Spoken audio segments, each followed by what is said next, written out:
Hi and welcome to the second part of my video tutorial on the song Always With Me, Always With You by Joe Satriani. After covering the rhythm guitar and the first half of the lead guitar in part 1, in this video we're now focusing on the difficult sections and the solo. I'll also show you a few exercises to help you master these parts more quickly. So let's move a bit closer to the fretboard. We start this section on the 16th fret on the G string. That's our note B, which we fade in using the volume knob. You just hammer it with your index finger and then bring the volume up at the same time. On the recording, it's very subtle. And then it's best to keep your palm resting on the strings to avoid unwanted noise while you reach up from here to the 21st fret with your ring finger. It is followed by a bend, first a half step bend, then a release and a slide. After that, we move to the 14th fret and play a fairly fast legato figure.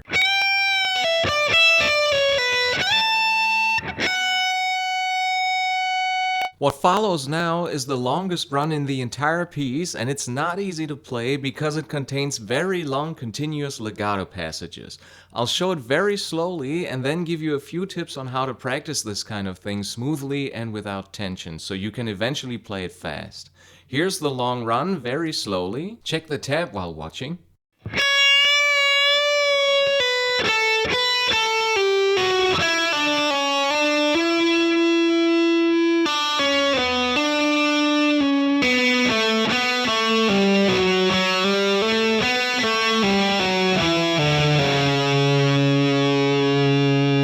Once again, a bit faster.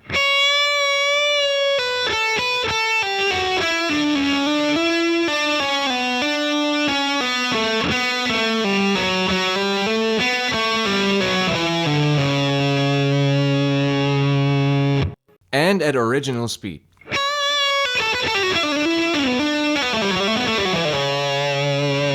It absolutely makes sense to practice this run in chunks and pay attention to details of your picking hand, for example where you play downstrokes and upstrokes.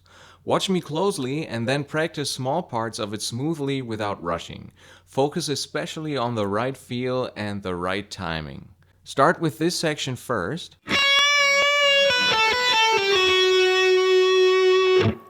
The picked notes in particular should be practiced cleanly. For example here, with proper alternate picking. Then move on to the next part.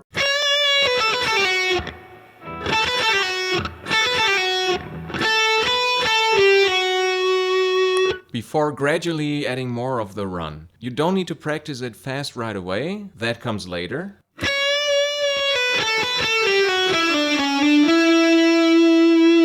Especially in this long run, where you only pick twice, your hammer-ons and pull-offs need to be very precise.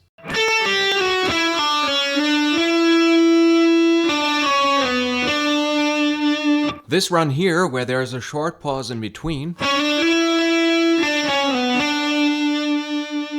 also needs to be practiced cleanly first. If you gradually connect more parts and practice them smoothly, you won't have problems later with the fast version.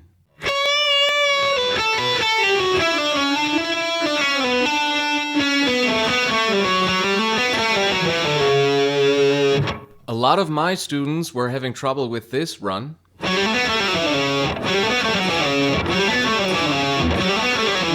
Which means you should practice runs like this over and over again. Next, we move back up to the 21st fret and play a rake and a bend to the 22nd fret from C sharp to D. Then a release. And another fast legato run starting here.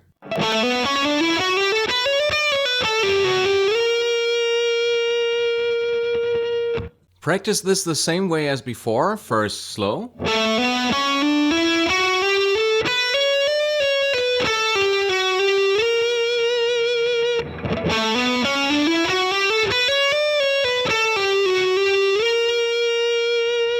Then gradually faster until you reach the desired speed.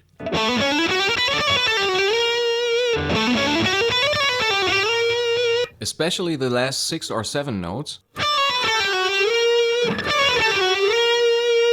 should be repeated often until they feel effortless. Now a slide into the 12th fret, a bend here,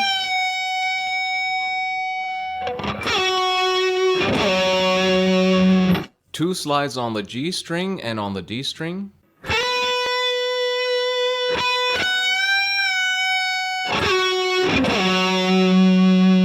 a bend here,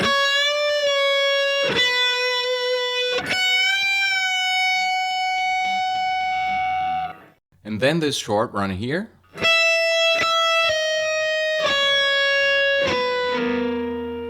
played completely with slides. Also, just pick it a little softer.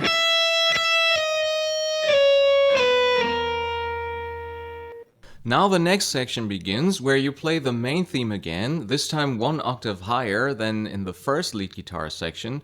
Since it's not overly difficult, I'll just play it through for you.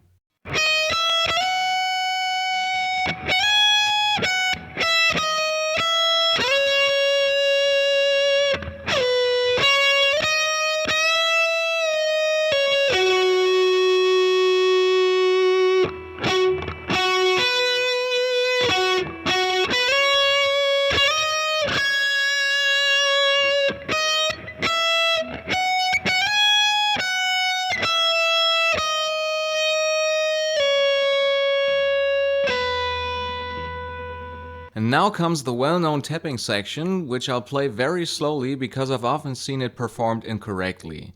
Don't just focus on the correct notes, focus on the feel and timing as well, because these are fairly fast 16th note figures.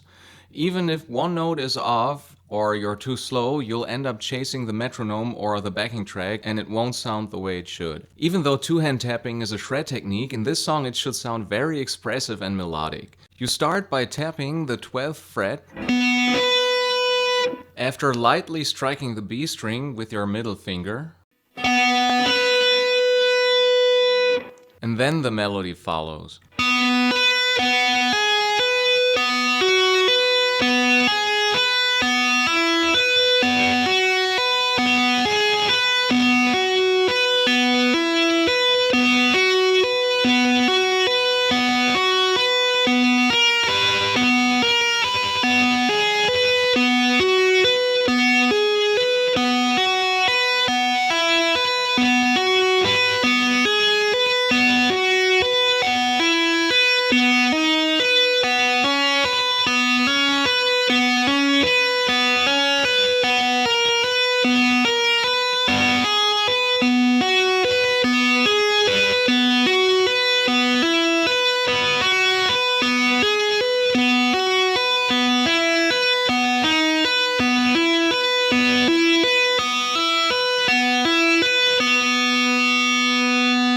And after that, you play a few double stop slides on the B and high E strings. Here it is slowly.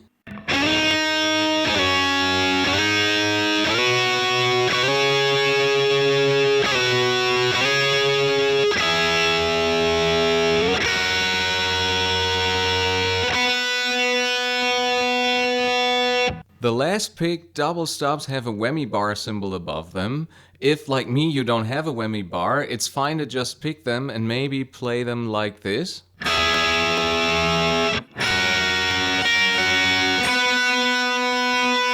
It will sound similar to the recording.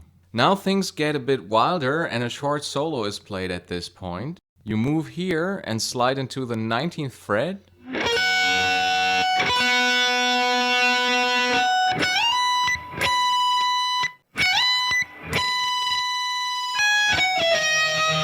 And play very fast pull-offs in your first position of the B major scale. They're so fast that you barely perceive them as 3 notes, but if you slow the recording down, you can hear that he plays very quick pull-offs.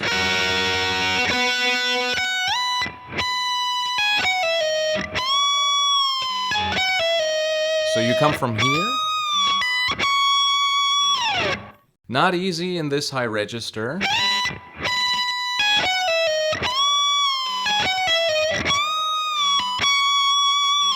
especially intonation-wise.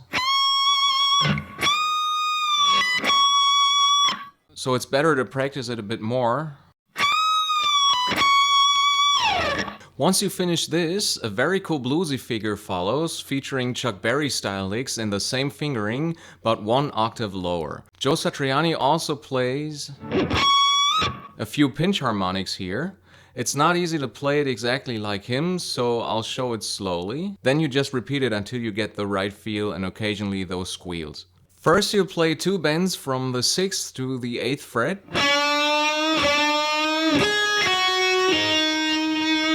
And this typical blues rock lick.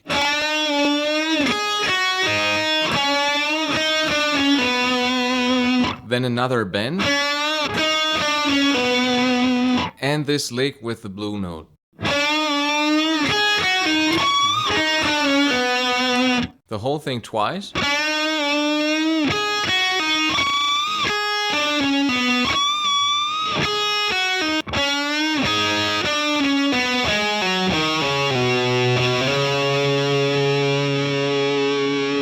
After that, this arpeggio follows. That's a B major arpeggio.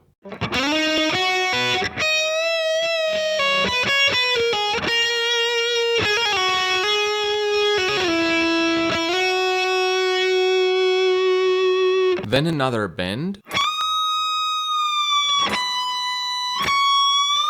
And here, in the first fingering, 1 octave lower, this slide figure. Now we're at the final section where we play the main theme again. We start with a slight variation compared to the first time.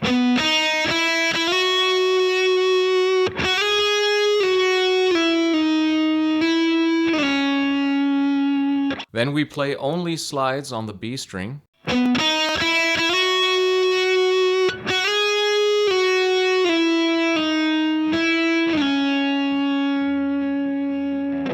Then we continue like this.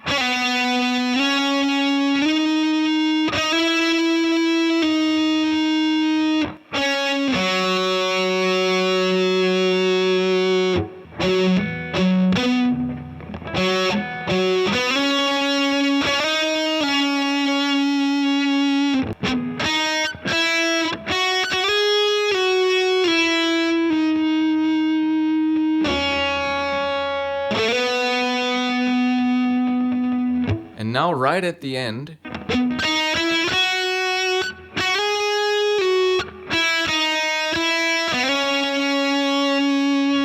the following legato figure is not that easy.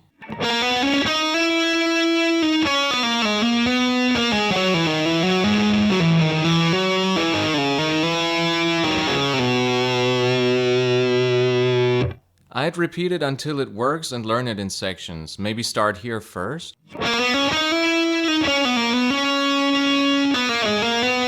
Then keep adding 1 note at a time.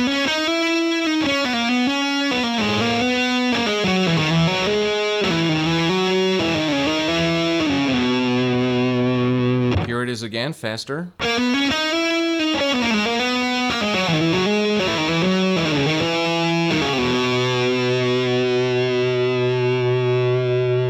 And with that, you've mastered the entire song. Alright, quite a long tutorial, which is why it's split into 2 parts. I hope I was able to give you a good insight into the technique behind the difficult sections so you can master them with the help of this video. I wish you lots of success and of course lots of fun. If you enjoyed this tutorial, I'd appreciate likes, subscriptions and comments. Hopefully I'll see you again in some of my next tutorials. See you then, bye.